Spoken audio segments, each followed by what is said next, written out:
personally thank Cajun Navy for helping out, he got surprise of lifetime. In Texas a few days ago we personally witnessed what kind of person President Trump actually is. Over there he met with survivors of the horrific storm, served them food, hugged them and gave them support in this difficult time. As he promised, right after Texas he went to Louisiana in order to express his appreciation for the National Guard and Cajun Navy for helping out. He was left speechless after seeing what actually was happening over there. The Lachman report found pictures of what happened. The president was not expecting to see what he saw when he arrived in Louisiana. There were rows of proud Americans cheering him on and showing plenty of gratitude for his arrival. They also cheered on the First Lady with numerous signs welcoming them. Take a look for yourself, the National Guard was present welcoming his arrival. The president wanted so bad to thank them for their hard work and that's exactly what he did. Everything that happened over there was indeed horrific. But, the aftermath of Hurricane Harvey went like this because President Trump responded to it. Trump is the opposite of everything that liberals are.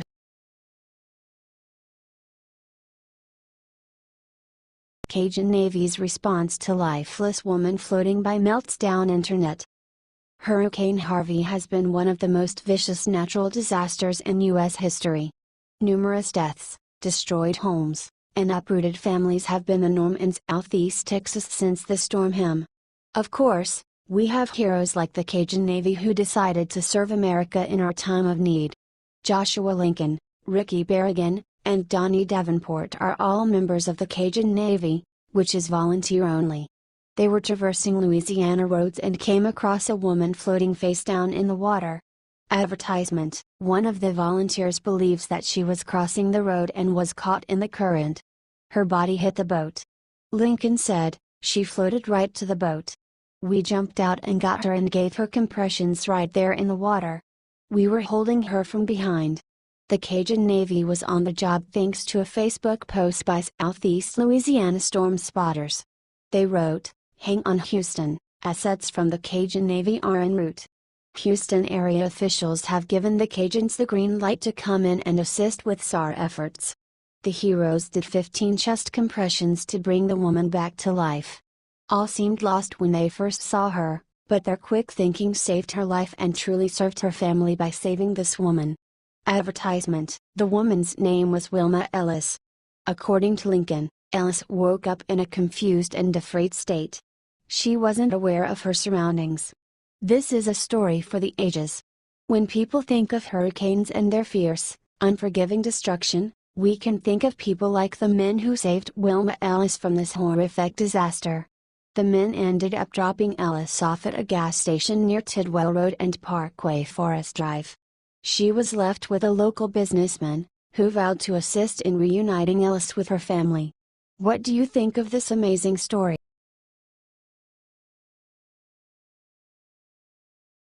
Former Republican congressman gives Obama scorching lesson on DACA. You'll be nodding your head in agreement.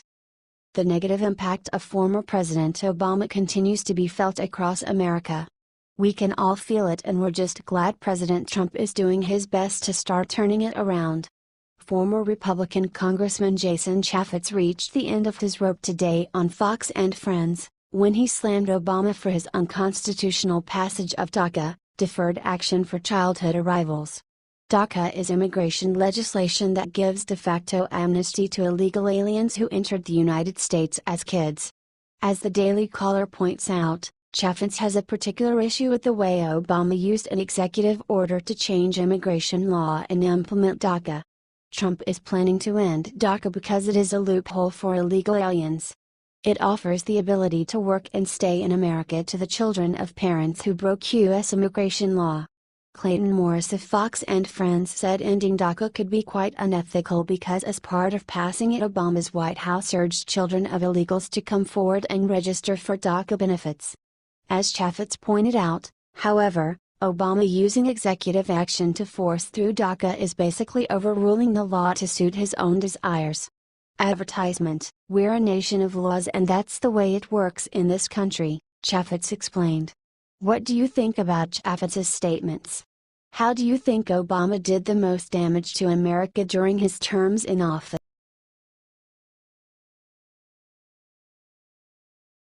Russia has an unexpected message for Kim Jong-un and North Korea. It's not only America whose patience is running dry on North Korea and Kim Jong-un. Russia has also had enough of their aggression. Today the Daily Caller details of Russia's statements were released, including a threat from Russia's Deputy Foreign Minister Sergei Ryabkov. Advertisement. In a clear statement Monday, Ryabkov warned the Hermit Kingdom that if it continues on the path it's on there could be a catastrophic conflict. At the same time, Ryabkov urged smarter and stronger nations to show restraint toward North Korea right now.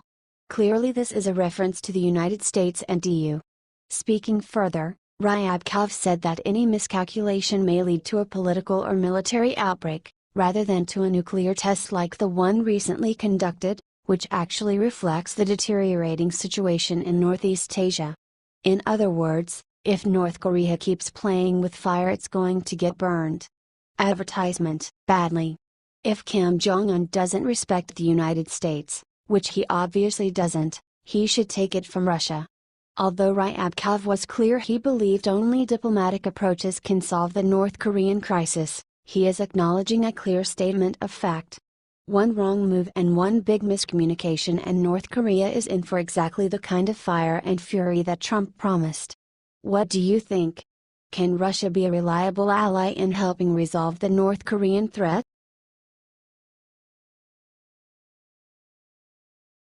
Judge Jeanine pulls no punches in Rent against James Comey. Judge Jeanine Pirro blasted Mr. Holier-than-thou James Comey this weekend on Fox News. And it was a sight to behold. Advertisement. We all know that Judge Jeanine speaks her mind and then some. But this really cut to the chase. Former FBI Director Comey is a bit of a snake. It's hard to know what to think of the guy, exactly. He speaks out of both sides of his mouth and now new evidence has emerged that he gave a green light to Madam Corruption Hillary Clinton on using a prohibited email server before the investigation was even over. This is exactly the kind of dark deeds and insider crap we know is going on behind the scenes, but it's all coming to light now. Judge Jeanine thinks it is more than time to look into Comey for obstruction of justice, conspiracy, and perjury. Advertisement. She made a demand of the Department of Justice to, well, do its job. You know, what they're paid to do. No more cover-ups. No more rigged investigations. No more cutting organized criminal enterprises like the Clinton Foundation any slack, Judge Jeanine requested. Mr. Holier-than-thou James Comey is exactly representative of the swamp that Trump promised to drain. Drain the swamp. Investigate Comey. Sounds good to me. It sounds past due, actually. Watch the full video here. What do you think? Judge Jeanine has some pretty good points, wouldn't you?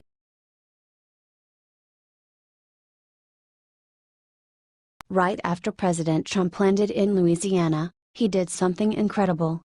President Donald Trump and his wife Melania visited Texas where they met some of the Hurricane Harvey victims and served them food.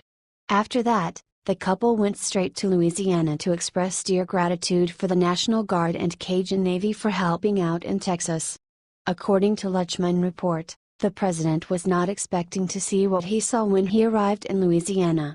There were rows of proud Americans cheering him on and showing plenty of gratitude for his arrival. They also cheered on the First Lady with numerous signs welcoming them. The National Guard also welcomed President Donald Trump. He wanted to show his gratitude for their hard work and that is exactly what he did. Although President Trump proved that he knows how to deal with the devastating effects of a natural disaster, the liberals are still attacking him. However, they should really open their eyes and see that Trump is not as bad as they think. The president also announced that he will donate $1 million of his personal funds to the victims of Hurricane Harvey. God bless.